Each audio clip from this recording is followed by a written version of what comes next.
ఇటీవల వార్తల్లో కనిపిస్తున్న ఐఎన్ఎస్ సందాయక్ ఎలాంటి నౌక? Survey vessel ship. Wheat blast ఇటీవల వార్తల్లో కనిపించింది. గోధుమ పంటకు వచ్చే వ్యాధి దేని వల్ల వస్తుంది? ఫంగస్. ఇటీవల వార్తల్లో చూసిన అల్పెంగ్లో అంటే ఏమిటి? సూర్యుడు పర్వత సానువుల ప్రకాశాన్ని కలిగి ఉన్న సహజ దృగ్విషయం. ఖేలో ఇండియా వింటర్ గేమ్స్ 2024 యొక్క మస్కట్ పేరు ఏమిటి? మంచు చిరుత. ఇటీవల ఆస్ట్రేలియన్ ఓపెన్ 2024లో మహిళల సింగిల్స్ టైటిల్ను ఏ క్రీడాకారిణి గెలుచుకుంది?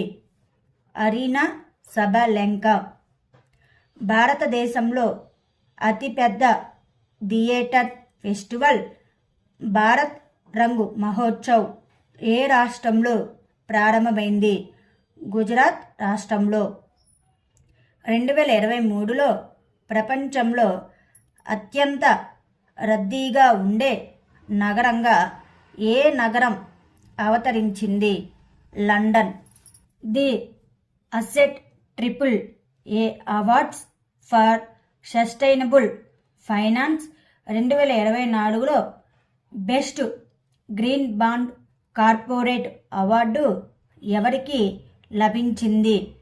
REC limited. యూనిఫైడ్ పేమెంట్ ఇంటర్ఫేస్ని ఆమోదించిన మొదటి యూరోపియన్ దేశం ఏది? ఫ్రాన్స్. యూరోపియన్ యూనియన్లో డిజిటల్ స్కెంజెన్ వీసాను జారీ చేసిన మొదటి దేశం ఏది?